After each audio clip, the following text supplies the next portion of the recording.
Thanks so much. Thank you very much for joining the 23rd already Triple ID conversation. We will be recording and set up Zoom exactly that it will not record any of the names of the attendees. So we just record the sound and the visuals that Angela will show us. We usually organize these conferences the first Thursday every month, but it's fairly flexible. So usually on Thursday evenings. This time we start with about 20 to 25 minutes of a presentation by Angela, and after that we have a relaxed and comfortable question and answer session and discussion after that. We stop exactly at the hour. A very brief introduction of Angela Morelli. She's an Italian information designer based in Norway.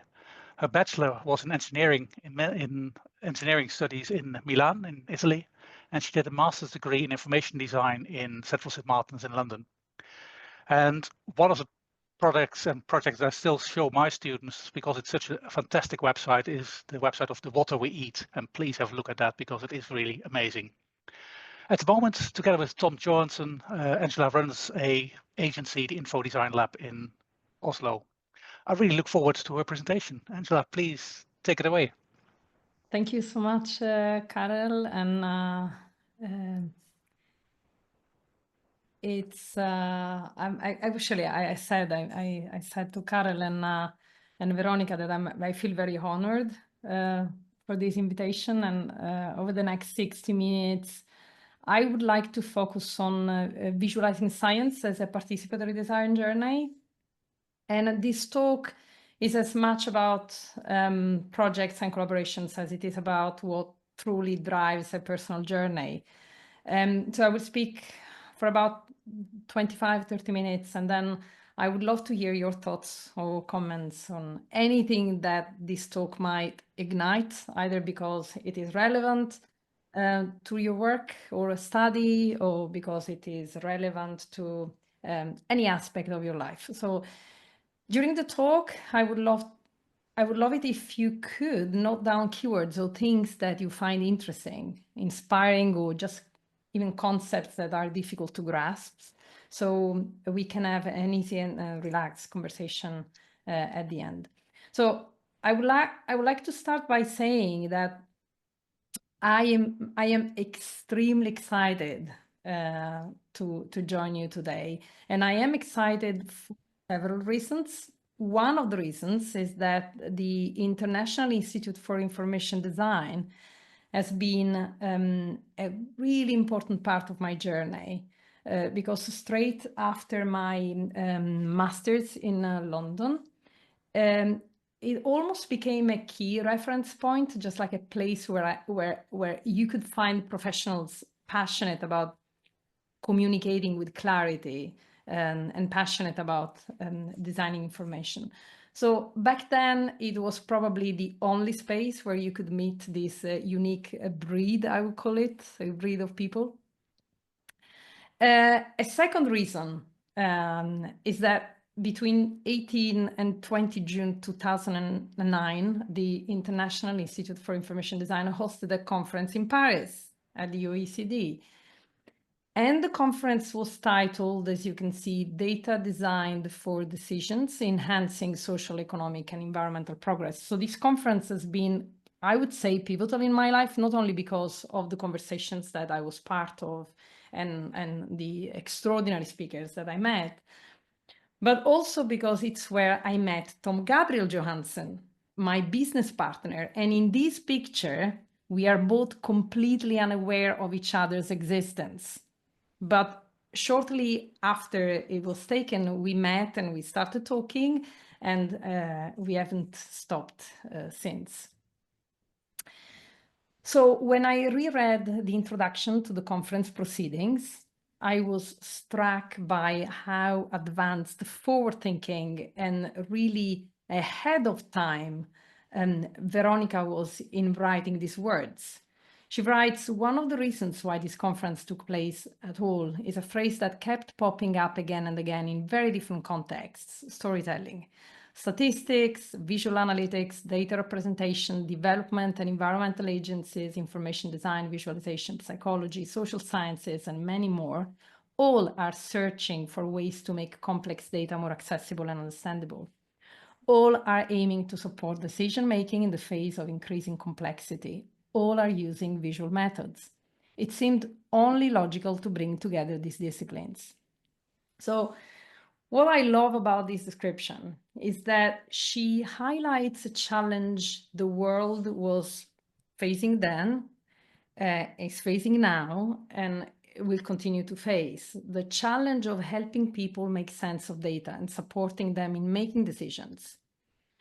And I believe this challenge motivates probably many of us here, whether we practice it or collaborate with information designers. But Veronica also emphasizes an equally important point: how we address this challenge. And that is through collaboration across disciplines and sectors. And this point will be central in our conversation today. So I am an engineer by background, as Carol said, and after my degree in engineering, I soon realized that design was my element, and I transitioned to industrial design and then information design. I am Italian, I live in Norway, and I am the CEO and co-founder of Info Design Lab that I run together with Tom. So Info Design Lab is a socially conscious information design firm. Basically, we work with scientists and organizations who need to turn the data into meaningful narratives, clear visualizations, and strong communication products. So we believe that quality evidence and science really deserve the highest standards of professional design and communication expertise. Over the years, we have collaborated with many different organizations, bringing designers and scientists together to create space for authentic inclusion. And our projects become, I would say, learning journeys for all stakeholders, whether they are content experts, designers, developers, cognitive experts, journalists, activists, psychologists, science communicators, the audience, decision makers. And these learning journeys really highlight the value of collaboration and importance of collaborating from the early stages, even when final data is not yet available, or when a communication strategy is not yet final, or when narratives are not yet nailed down.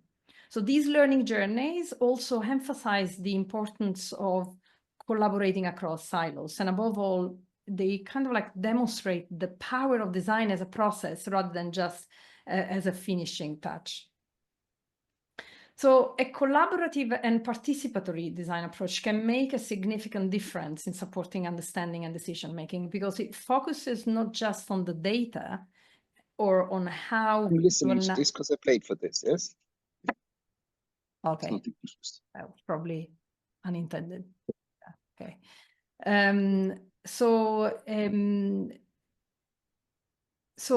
it focuses not just on the data or on how visual narratives look, but on how they will be interpreted in the minds of the audience. So, and behind what we call an audience, we know that there are real human beings.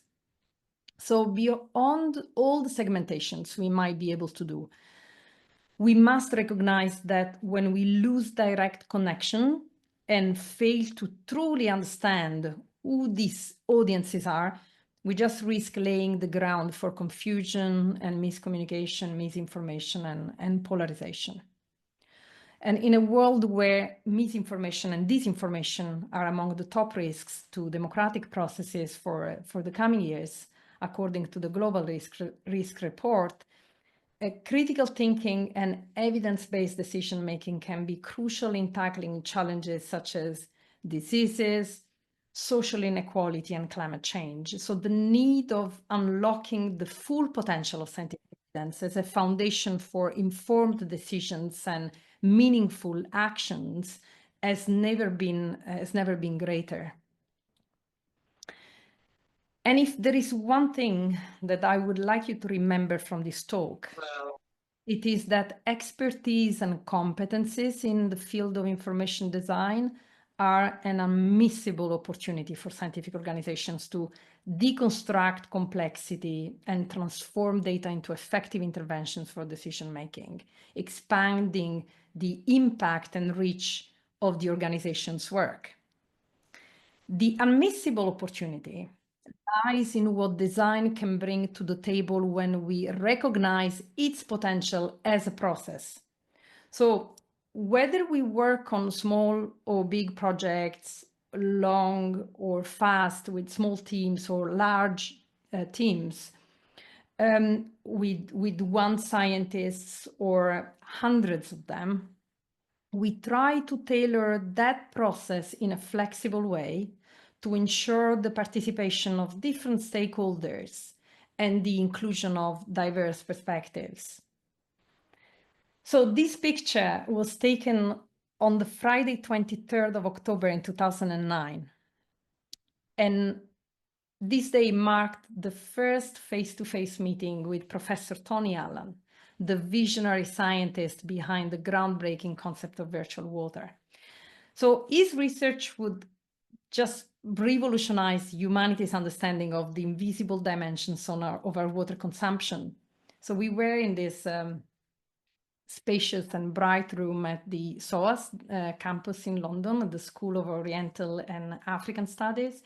And I remember the scent of wood and the shelves full of books that really framed a thoughtful conversation that would be the beginning of a very long collaboration.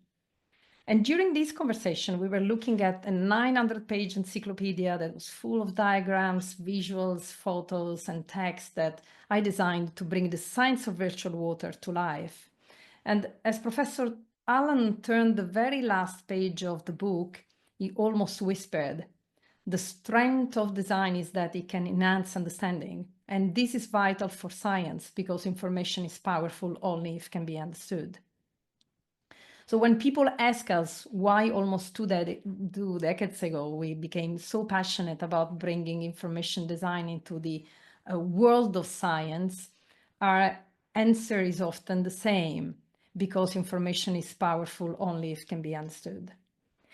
But I would like to focus on the word understood for a second. So the human journey of understanding is as fascinating as it is complex. And using visualization to design understanding is not trivial. So when it comes to climate science, for a long time, we thought that the word understood was a consequence of clarity or increased climate literacy, and that the more clarity and climate literacy, the more sensible our decisions would be. But thanks to research, now we know that understanding is not a byproduct of simply providing the audience with more facts, but it depends on whether we manage to meet the audience where they are. So now, visualizing science is often promoted as a powerful tool to support understanding and to meet our audience where they are. And by visualizing science, I mean the transformation of scientific data, qualitative or quantitative data, into a blend of visuals and words that convey patterns to an audience, aiming to explain, engage, and support informed decisions. Now, the reason that visualization can be powerful lies in our genes, in our human nature. Many of you might have seen this picture. The human visual system is an enormously powerful pattern detector, and Danish physicist Tor Nordstranders converted the bandwidth of our senses to computer terms, just to help us understand the extraordinary capabilities of our visual system in comparison to the other senses. So the blue area is the amount of information we perceive per second through sight. Pink is touch, yellow is hearing and smell, and taste is magenta. And the white spot on the right lower corner is when we become conscious of what we have just perceived. So we process information through all our senses, but the visual system is by far the fastest and most active one. And this visual superpower has incredible potential, but it gives us a significant responsibility, because data presented visually impact, for better or for worse, the way we understand content and the ability to use that content in order to make decisions. So visualizing science can enlighten or confuse, It can inspire or disengage. It can inform or frustrate. It can polarize or build bridges. So even with the best intentions, we can unintentionally misinform people. So we can make them feel confused, disempowered, disengaged, and unable to make decisions. So despite our good intentions, we can become sources of misinformation. So that is why the discussion should not be just about the visuals, but about how we design the visuals. So for us, how we design the visuals is rooted in a simple foundation, that it is exceptionally hard to visualize science in a way that meets an audience's needs without immersing ourselves in the worlds of both scientists and audience. So these two groups form the epicenters of our process. So if our goal is presenting information in order to reach the mind of our audience, to empower them to see patterns and to make informed decisions, on one hand, we need to receive guidance from the scientists, because tapping into their tacit knowledge is so crucial. So as designers, we need to dive into the content with the guidance of the content experts, and we need to build a deep and shared understanding of the nature of the data and the science that underpins it. On the other hand, learning how the audience will use and receive the information, understanding the context in which the information will be processed, and knowing who they are beyond the assumptions of personas, that is key. Now, the design process in reality is not tidy and neat at all, because we are human. We hold beliefs and values and moral foundations and identities and political ideologies. So we cannot ignore people's worldviews and their connections to social groups, because information that challenges those values can be difficult to accept, even when there is scientific evidence behind it. And also, to truly understand the depth of the science and the right messages to communicate, we need a continuous facilitated dialogue with the scientists, with those who are working on reliable evidence. So this requires that we are ready to work across disciplines, with science editors, communicators, cognitive scientists, tech developers, and various stakeholders. So it's not about sitting behind a computer screen anymore. We face deadlines and delays and unpredictable challenges. So it's not easy, and perfection is not of this world, but we can try and we can manage to set the stage for a systems-oriented design approach, because it is the only way we can understand what channels are needed and what tools are necessary in order to meet our audience's needs, in order to engage, to capture their imagination, to build bridges instead of polarization, to support decisions, to empower them to make change, and to inform instead of misinforming. The co-design process that we use is based on iterations, and over the past 15 years, we have professionalized the way we shape the process depending on the projects that we work on. So what you see here is the design process for a project that required just one iteration. We start by really spending time on defining the challenge with the scientific organizations. We have research. We have cycles, usually 3 of design meetings and design work. And the red circles represent moments of user engagement, user adoption, to avoid getting lost in things such as personas who do not exist, because there is no such a thing as an average audience. In-depth conversations to gain a clear understanding of needs and motivations of our target audience and other stakeholders in order to gain a more systemic view of the context. Follow-up conversations with adopted users or stakeholders for kind of like quick reality checks during the design iterations.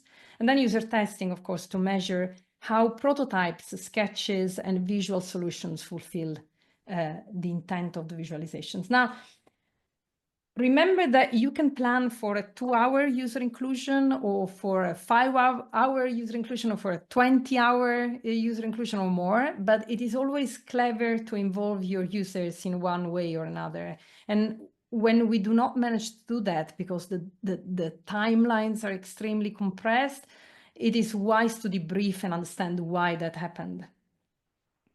So I could have shared many case studies, but I thought it would be cool just to share what is for us the scariest project we have worked on.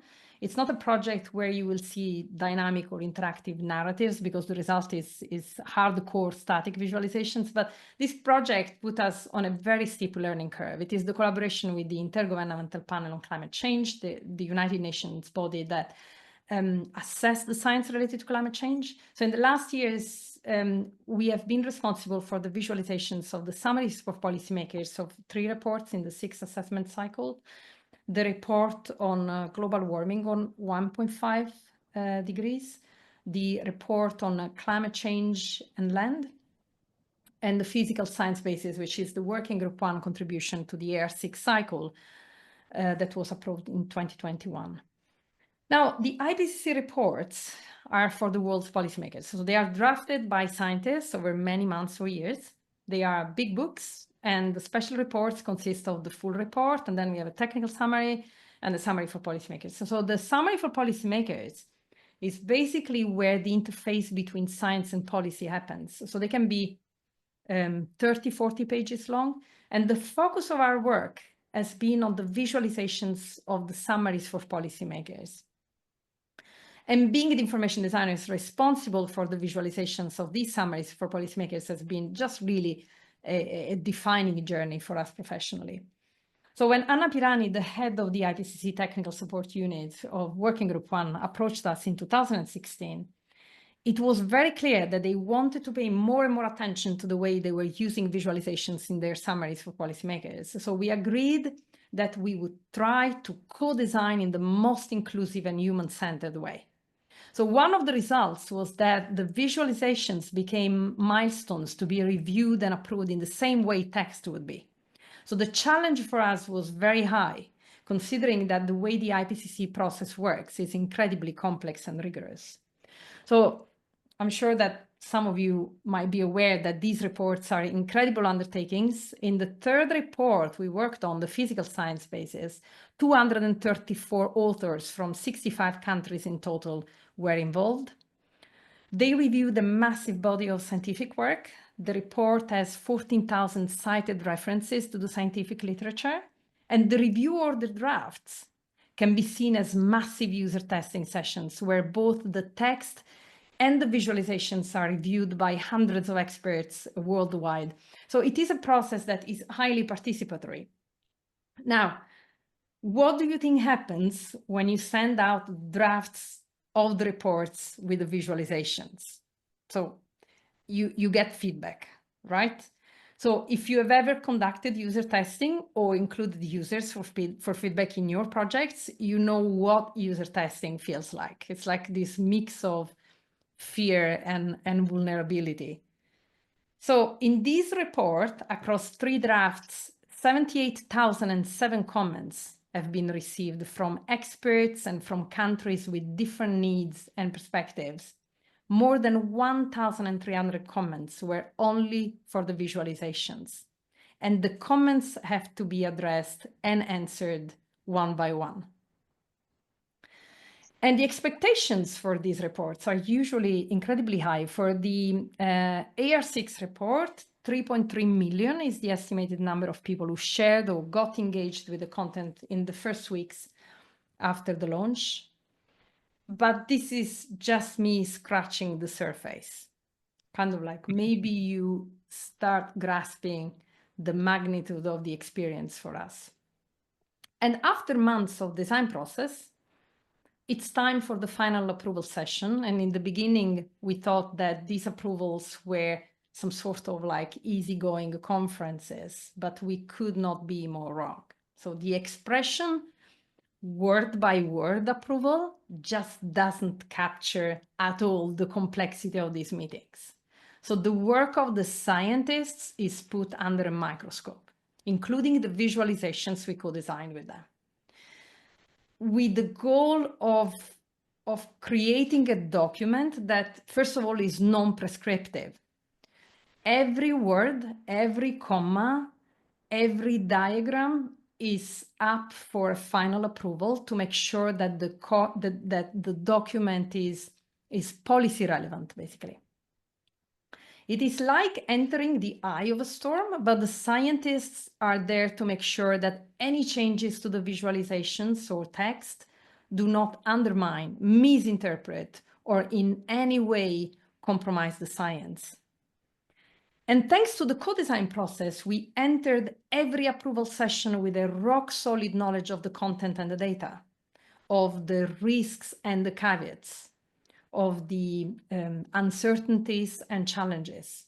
But above all, we entered every final approval with a systemic understanding of the role of hundreds of different actors and what the data means to them.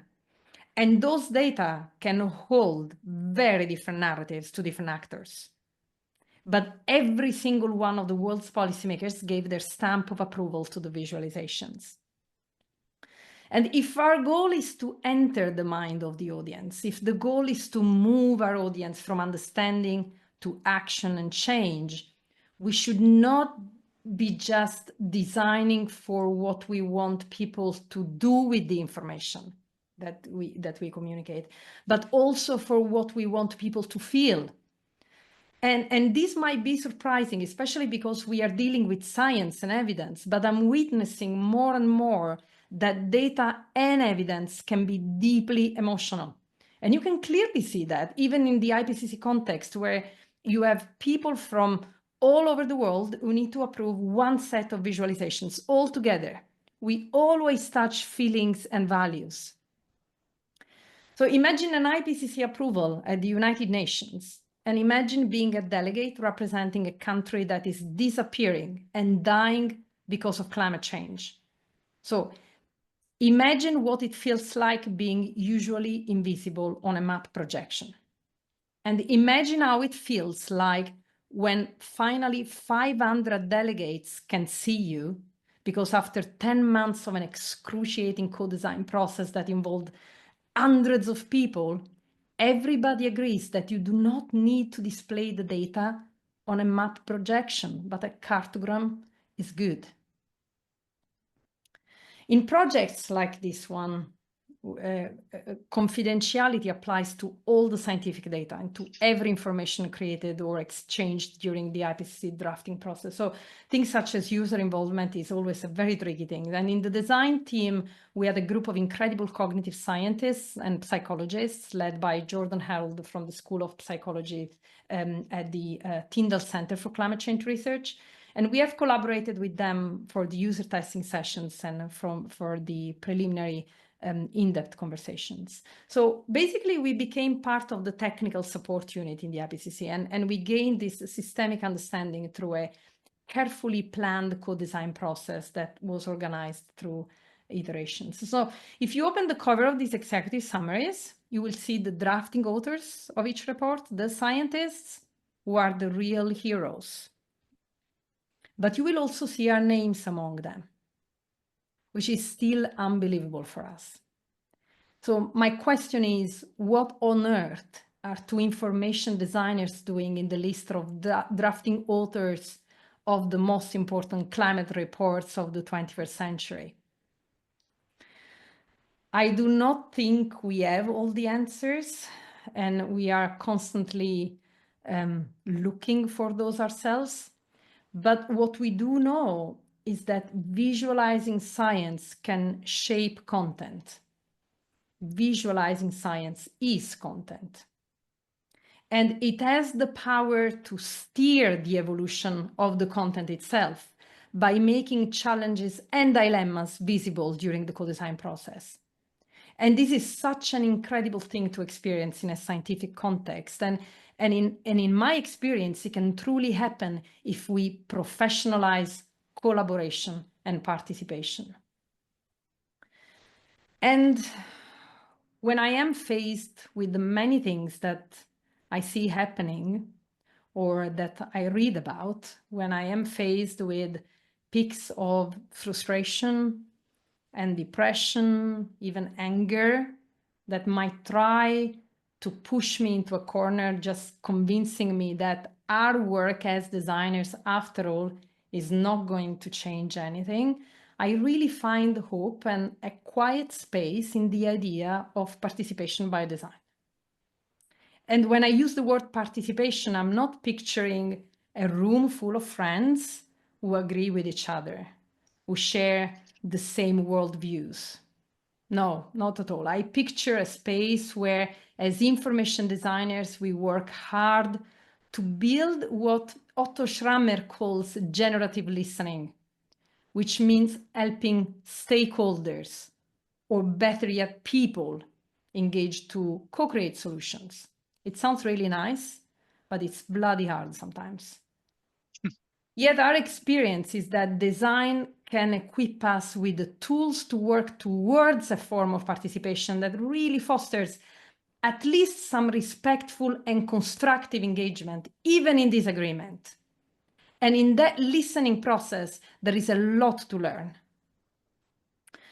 So to conclude, this is how I feel most of the time at the beginning of any project. I feel like in a labyrinth. But through the active participation of scientists, experts, audience, we can slowly change perspective and started seeing things from above. From above, you can see things that you would be completely oblivious to on the ground. So you can see things in a different way, and you can suddenly see patterns and collectively design an intervention to tackle any challenge and to inform successfully. So thank you very much. That's my talk. I really hope to get loads of questions from the audience. Thank you very much, Angela. Absolutely fantastic talk. Thank you again. Any questions, any suggestions, any remarks, please react and unmute your microphone and fire away. Who dares to start?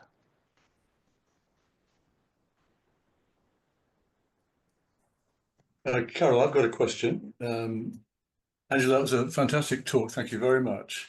You showed at one point a user testing session with a lot of people in a conference hall. Can you explain a bit more about what you were doing there? What user testing means? You know, who are the users here? Yeah. So at that point, the users were delegates, so delegates representing countries. So these are people that have a very high level scientific background, I would say. So they are used to, of course, complex visualizations. So we are in the context of summaries for policymakers. So we are not in the context of, let's say, media outlets or like general audience. We are talking about like highly specific, almost like technical visualizations. In that specific picture, together with the Tyndall team, we were actually comparing we were making almost like an A/B testing between some visualizations that were created in the AR5 cycle with visualizations that had been tweaked, taking into account some cognitive principles, just to show people how we can improve things just by applying or leveraging cognitive principles, for example. So in that case, we were not user testing specifically what we were doing, but we were almost, I would say, educating the delegates to the power of information design and principles, design principles, basically. So there hasn't been, so in that specific session, we were using clickers. So hundreds of delegates could actually vote.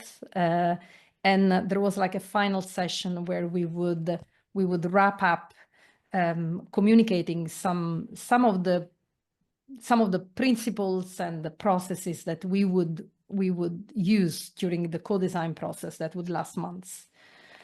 The user testing, specifically in the IPCC context, has been varied. So we had a lot of in-depth conversations in the very beginning. Those are one-to-one conversations. We do and we perform in-depth conversations in every project in InfoDesign Lab. So small or large. These are conversations that we perform at the same time when we are researching the content sometimes. So we are at that point, we might not even be able to master all the content and science. But what we do, we set conversations to understand the context in which the users might be using the information.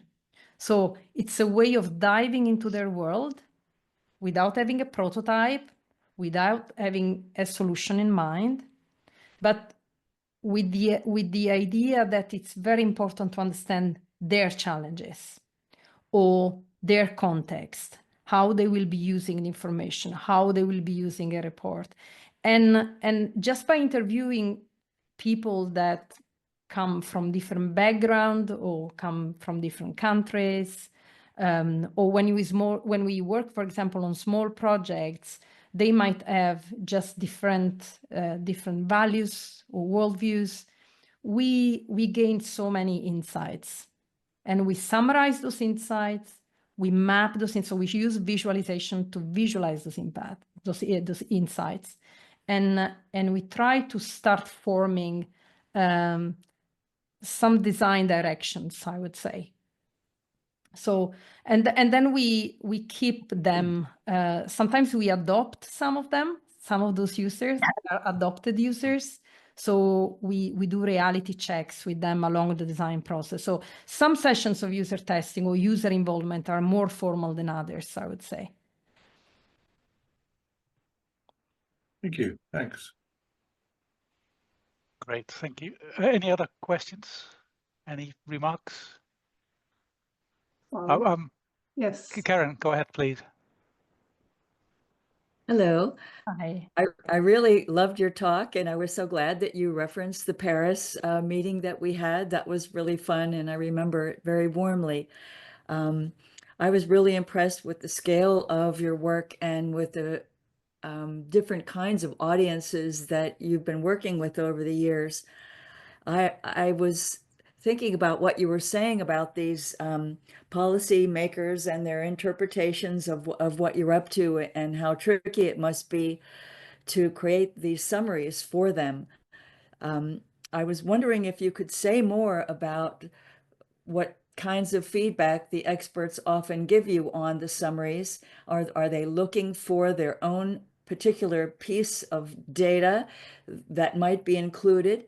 And do you start with a verbal summary, or do you sometimes, for example, make a visual abstract and then let that drive the language? Thank you, Karen. This is a fantastic question, and it's full of actually hundreds of different points that I would like to unpack. But I'm going to start by saying that the context of the IPCC is a very unique context. It's very varied, because even just when you perform the in-depth conversations, you can perform them with people coming from every corner of the world. And that gives you just an idea of how not just climate literacy or visual literacy, but also culture can influence your understanding of whatever we are doing. So we approach those experiences and those conversations with an incredible respect, and we learn a lot. So at that stage, when we engage the delegates, or we engage the experts or the different stakeholders in the very beginning, because the stakeholders might not just be necessarily delegates, they can also be, we call stakeholders also the scientists, okay, or like end users, for example. So when we start engaging in these conversations, we don't have necessarily prototypes. So in the very beginning, we can even just iterate a little bit with them on core messages. So words are incredibly important when we work. So words for us in a scientific context are really the common ground. So it's where we create and we align with the scientists and with other stakeholders on what we are trying to communicate, on what the intent of the visualization is. And the intent is usually phrased as a very short, plain language sentence. And we iterate on intent. We have a very formal way of using these tools, with not only with the scientists, but also with the different stakeholders. And you can see, especially in the IPCC context, how not having a core message, not having a gist, not having an intent spelled out is going to throw everybody in complete confusion. So words are incredibly important. That's a way. So we iterate on words. When we have prototypes, of course, we iterate on visuals. And at that point, we know that the intent works and the gist works because we have gone through many iterations. But at that point, we can start on A/B testing, for example, very basic A/B testing on different solutions. And it's quite remarkable how you see, and this is, I'm sure, 100% sure that most of you here notice how the content and the visuals become just one body. People don't manage to distinguish the visual representation from the content, especially technical people, experts. When they look at the visualizations, they bypass the visualization. They kind of like think about content. They see content. And if that content is illustrated in a way that can be perceived wrongly, or it can misinform, or can distort somehow the findings, they immediately catch that. So you might be doing something excellent visually wise. You might be following all the perfect rules, all the guiding principles of graphic design and information design, but yet you might be intervening in such a way that the content is not well represented. So those alignments are very important. And the interesting thing is that in the IPCC, for example, the evolution of the visualizations is not happening once the report is ready. So the evolution of the visualizations is going in parallel with the evolution of the executive summary or the summary for policymakers, right? So things are actually evolving. And what happens is that when we start using visualizations, you can really see how the stakeholders involved notice things and react on things in a way that is very different from the written world. If the same message was just written, they would react in a way, but just because it's visualized, it really punches you in the eye. So if there are problems or challenges that have to be solved, visualization is used as a conversation tool, as a tool among the scientists to iterate more and align on really core messaging.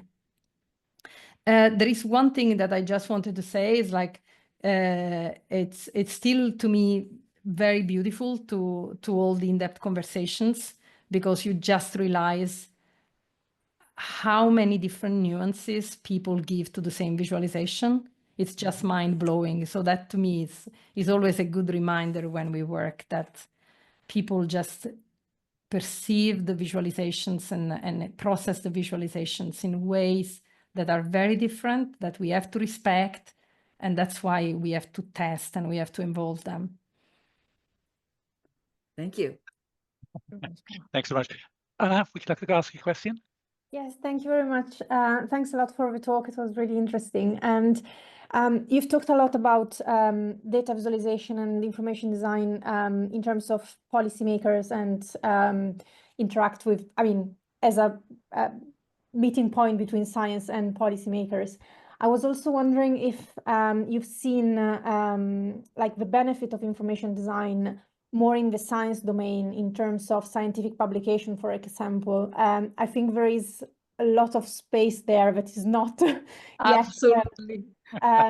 Like the way scientists sometimes use and visualize data for a scientific paper, assuming that that's crystal clear to everyone, and instead it's just crystal clear to them and probably a very small niche. If you see any movement in these recent years in this respect, and if some things are changing from your point of view, at least. Okay, Anna, thank you so much for asking this question, because I have a little story about this. So we have always paid a lot of attention to that domain, the visualizations within scientific publications. And I mean, the summary for policymakers is kind of like an extreme case study for that domain, right? Yeah. Just to give you an idea of how passionate we are about that. So we have just completed a project for a paper that is going to be published in days, and the paper is the publication is about overshoot. So what happened is that we have been approached by some of the scientists that we knew from IPCC, and we worked together, so we both knew the value of design, not just for the visualization, but like for the whole process. So what we did, because there were no fundings for an amount of work that we thought it would be very important, we created, or we just wrote a very long application to apply for funds for this project, only to be able to run a full co-design process for the visualizations of this article, basically. What happened was that in this application, we explained extremely well why it's not just about the final product. It is that data visualization and information design can help scientists clarify their own content along the process. So we do this application, we send the application, and the application gets rejected. The amount of the funds was quite substantial. You should have seen Tom holding the call with the head within the body of like the research council that would have to give us the funds, to explain and justify the reasoning. And it looked like the speech that you would give at a trial. It was mind-blowing. And we got approved, so we got the funds afterwards. And we worked 9 months on just these 5 visualizations for this article that is not like a report, but it's a research article. I think things are changing, and things are changing just because there are many designers that are talking about how important it is, and that are working in-house within research organizations, and that understand the power of design as a process, not just as a finishing kind of like touch in a way. So I'm very hopeful. I think things are changing, and even just the interaction with this research council, I think it was a very educational experience for them, because they probably understood things in a different way from different perspectives. So we should never assume that everybody knows the power of design and they understand what the design process is. So we have to keep disseminating and advocating for that, I would say. It's not just the icing on the cake. It's actually, as you said, a really big process. Yeah, if I can just add one small thing. I was surprised because I've worked with scientists on a couple of scientific papers in recent months, and I was really surprised they put me in the author list. So as you were surprised probably to be in the IPCC list of authors, because I wasn't expecting that at all. But apparently, yeah, they recognize the value. So I think also from the scientist point of view, they really recognize in the end that it's not just an embellishment of their science and their data, but it's really you're adding something and helping them shape their narrative as well, I think, for scientific data. Absolutely. The influence of the visualizations on the actual reports, on the actual article is insane. When we were introduced by some of the scientists to the rest of the author team for these specific visualizations, we were introduced in this way. So these are Angela and Tom. You think that they are designers and they will make your content look good, but they will help you think about your own content. So that was just the best intro ever. I was like, yes, this is it. Thank you very much. You're welcome, Anna. Veronica, thanks for So, well, thank you so much, Angela. That was fantastic. And one of the big takeaways is, to paraphrase Bill Clinton, it's the process, stupid. Yeah. So maybe we should establish that as our catchphrase. But one question about, especially in a context like IPCC, how do you deal with political agendas that come into the process inevitably? Yes, of course. We are at the interface between science and policy. Okay, and you are working with countries that have very different needs and very different agendas in a way. So I would say that in that terms, regarding the visualizations, I think the co-design process is really a good ally, because the co-design process doesn't lie. So when you are true to the process, when you have strong leadership in the organization, and when you treat all the stakeholders equally. So you listen to those who you like and those you don't like, and you appreciate the inputs and the insights. You know exactly where the balance is, and you know exactly how you have to fine-tune things, from annotations to colors to shapes, because you are not going to change anything because it's one person opinion, right? It's a process that is made of many different parts and many different stages, and it's not going to be pulled in a certain direction because a person says so. It's highly participatory. So I've witnessed that in person, and it's quite mind-blowing. It's really a place where, from the outside, many things are said, but when you experience that from the inside, you really think that it's such an important platform for at least creating the space and the possibility for doing steps ahead, even if they are micro steps. But it's the only arena where everybody's gathered. So one thing that I can say is that, and maybe that's for another talk, but the use of tools like the intent for us, even in front of different needs and different agendas, has always been a fantastic tool for reaching consensus in a very respectful way, and in a very neat and transparent way. Yeah. Thank you. You're welcome.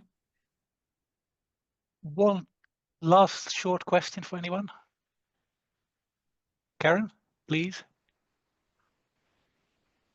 Muted. Okay, Sorry about that. I was wondering, just quickly, what would you say is the role of AI in these summaries that you're making?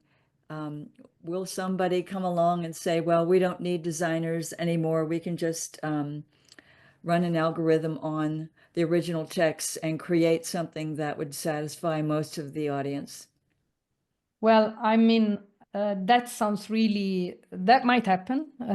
It sounds very, very far away in the future at the moment for what I see. I mean, we use AI, so AI has changed the way we work within Info Design Lab as well. There are many, many wonderful aspects of AI, from coding to crafting plain language annotations to iterating on things that we used to rely on for like just like science communicators or editors. So now there are loads of things that we can internalize. I think that the co-design process is highly human at the moment. Of course, AI is already, you can already see the potential of AI in kind of like taking into account many different aspects and many different views, but I have not experienced successful experiments at the moment, especially in visualization. We are pretty much, you know, we have a lot to do. We have a lot of work to do in terms of AI to reach the refinement and the understandability and the results that we are reaching. Not just because they look in a certain way, but because of the visualization is only the tip of the iceberg, right? There is a lot behind it. And so this a lot at the moment, in my view, it's managed by humans, by conversing and interacting and involving and participating. So we'll see, but I have nothing against it. I'm very positive. So we are including it in our work a lot, but yeah, we are still not there for like, you know, inserting a couple of variables and having something that, but it's going to happen, of course. Things are going very fast. Wonderful. Thank you very much. And let me thank Angela Morelli again for an absolutely fantastic hour about information design. I really enjoyed it. Thanks again very much. The recording of this talk will be on the IIID website soon. And I would like to close with announcing the next IIID conversation that will be held the Thursday after Easter on April the 24th, when Nina Edward will introduce her work in Australia and focus on the editorship of Information Design Journal. She is based in Melbourne, so it will be an early morning for us, and I hope that there will be some Americans coming as well. Thank you very much again, and I hope to see you soon. Thanks. Thank you. Bye, everybody. Thanks so much.